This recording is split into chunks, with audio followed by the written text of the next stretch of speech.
Victoria in lockdown for 6 months. Let's have a look. Hello everyone, Florian.Heise here, and welcome to another episode of HeiseSays. Grab your stein of coffee and let's have a look at this article from The Age.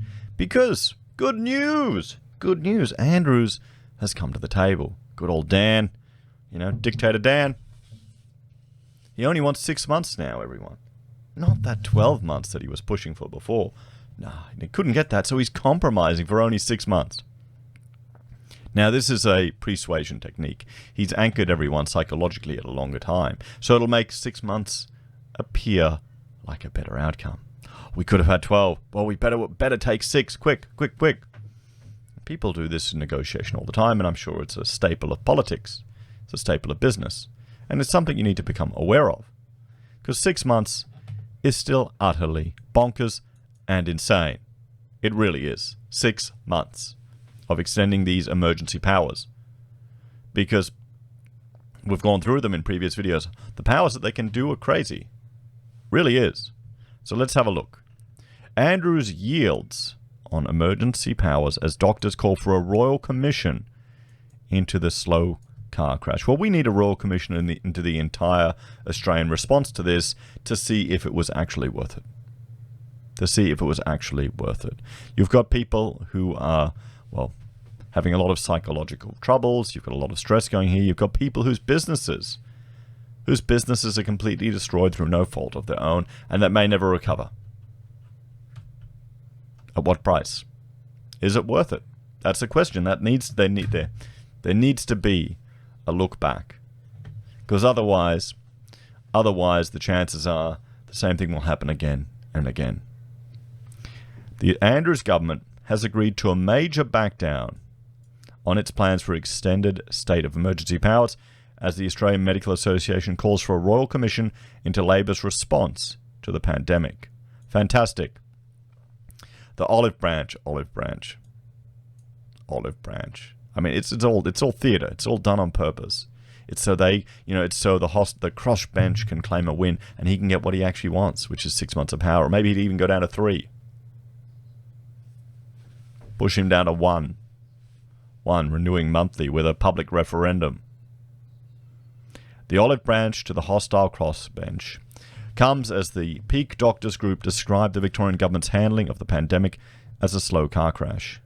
The AMA request went public on Wednesday in a submission to a parliamentary inquiry into the pandemic, while Health Minister Jenny Makokis attempted to wrangle a deal with crossbench MPs to extend the state's powers to renew the COVID-19 state of emergency beyond September 13. See, this is why Queensland needs an upper house, everyone.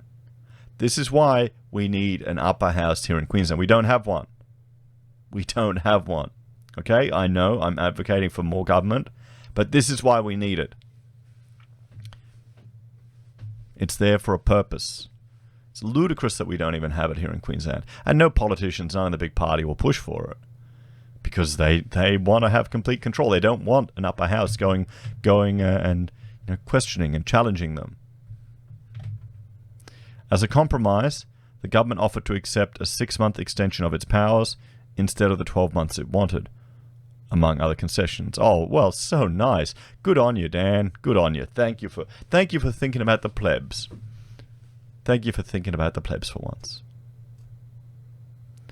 As Victoria reported another 24 lives lost to the illness on Wednesday, and 140 new cases, there's no mention of all of the cures, all the recoveries. More people have recovered. I'm going to move that to a weekly video, I think. Travel giant Flight Centre joined the backlash against the government's proposal to extend its state of emergency powers. But see, here's the thing. The government, they're so committed down this track, they can't... The loss of face and credibility would be so bad for them if they say, oh, we made a mistake and backing off, that they can't do it. And there'll be people that just fall into step and will vote Dan in because of his authoritarian grip on them all. They desire that. It's like Sideshow Bob from The Simpsons. You want to be ruled by a king. But Prime Minister Scott Morrison struck a more conciliatory tone towards Premier Daniel Andrews after a stinging attack on the on Victoria's performance in the pandemic the previous day. The Premier shrugged off Mr Morrison's comments about unacceptable failures by the Victorian government, with Mr Andrews saying he spoke and exchanged messages regularly with the Prime Minister. In other developments on Wednesday, Victorian police revealed it was investigating security firms hired for the state's ill-fated hotel quarantine effort, while Emergency Services Commissioner Andrew Crisp insisted he did not receive an offer of ADF help when the program was established. Premier Daniel Andrews has endured a storm of criticism since announcing on Monday that he wanted a 12-month extension of Victoria's state of emergency powers, which he says are needed to get through the prolonged crisis and will put the state in line with arrangements in other states, which are in effect open-ended. But a year-long extension was a step too far for upper house crossbench MPs who have pledged to vote with the coalition when Parliament returns next week and sink the government's plans. After key crossbencher MP Fiona Patten drafted a compromise plan based on the idea of a committee of predominantly non-Labour MPs to scrutinise the government's pandemic response, Ms Mikosis put forward a counter-proposal on Wednesday. Sources with knowledge of the talks confirmed that Ms Mikosis... Why are none of these people ever married in politics? Is it just me? Why are so many of them just single losers that haven't hooked up and gotten married? Why like our Premier here in Queensland? I mean, am I being too judgmental here? Wouldn't the ability to actually maintain a relationship and have a family be a good sign for political office? Let me know in the comments. Let me know if I'm being too old-fashioned there, guys. Let me know if I'm being too old-fashioned. So should it suggested a 6-month extension, with the government to produce the health advice each time it renewed its state of emergency powers every 4 weeks. So, the minister, who needs 4 crossbench votes to pass the legislation, also offered to extend the term of the parliamentary committee, which is majority Labour membership examining the government's pandemic response. The crossbenchers who spoke to The Age on Wednesday were cool on the government's revised plan, and the coalition's leader in the upper house, David Davis, was in no mood for compromise, saying he and his colleagues had always supported a pandemic oversight committee, but it was no substitute for regular parliamentary sittings. "We're very opposed to this government's shutting down of Parliament and its avoidance of scrutiny," Mr Davis said. The AMA's submission to the state parliamentary inquiry into the government's response to the pandemic contained a lengthy list of accusations by AMA State President Julian Wright of government failures and mismanagement. Dr Wright, who confirmed his support for the extension of the government's emergency powers, said the decision to allow the BLM rally in Melbourne in March was among the government's missteps. It's funny that we're seeing footage come out now of the police crackdown of 100 people marching in Dandenong. They didn't do that for the BLM, did they? It's funny that. It really is. This is why people don't trust the state. He also cited hotel quarantine. You know, it's funny how that's not mentioned much anymore in the media. It's good to see it's actually being remembered. We had these huge protests, everyone. Huge protests. He also cited hotel quarantine, poor communication of health messages to some groups, problems with contact tracing, mixed messages on isolation practice, and the management of St. Basil's Care Home COVID-19 cluster, which so far has claimed more than 30 lives. Dr. Wright also criticised the structure of Victoria's health services, saying general practitioners and the AMA itself had been excluded from the pandemic response, and the government had neither been accountable nor transparent during the pandemic. In his submission, he wrote that a culture of blame and finger-pointing is unhelpful, but that a Royal Commission into Victoria's response was required. This type of inquiry will be necessary in order to learn and apply lessons learned from this pandemic and build a sustainable and resilient workforce and health system in the future, he wrote. Yes, but here's the thing. This is why I think it will amount to nothing, sadly. I'm encouraged that he's calling for it, and I agree that there should be. But how many Royal Commissions have we had into the bushfires? You can go all the way back 100 years. There's, even in Victoria, Bushfire Royal Commission, one after the other. Oh, we need to do this, this, this. People forget. People forget. And the issues they were raising back then are still applicable now, over 100 years later. Earlier in the day, the Prime Minister said he had a constructive relationship with the Premier and that he had expressed a concern to Mr Andrews about his plan to extend the emergency powers. I work constructively with the Victorian Premier, but where there are issues that need to be raised, then I'll of course raise them with him, and I've done so consistently, and that's done in the spirit of the partnership that is necessary to work through this crisis, he said. You don't agree on everything, but you certainly discuss everything. Mr Andrews said we talk often and we send messages to each other. As he said today, we don't necessarily agree on every matter. There are lots of things on his plate that I don't have to deal with.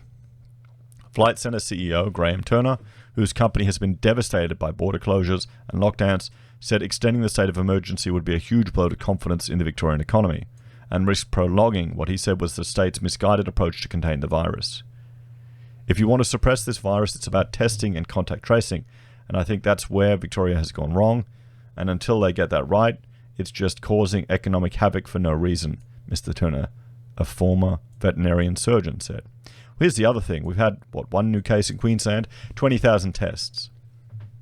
Look at the mild symptoms of this illness, everyone. I honestly suspect people will have it and not even realize.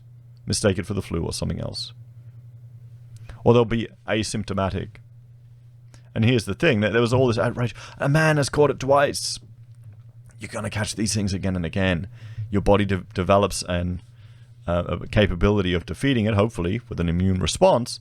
But if you catch it, you're asymptomatic and you don't even notice. Does it matter? How's that going to be different? Isn't that just humanity developing our ability to deal with this? No different to the common cold or the flu, which also has a health impact. But the thing is, in these homes, when you're in there, you're not going to lie. Oh, you're not going to stay around that long, sadly. It's the testing and contact tracing, subsequent isolation that will make the difference, not lockdowns or states of emergency. So here we have it, guys. A compromise. Victoria in lockdown for only 6 months. What do you all think? Do you think there should be a royal commission?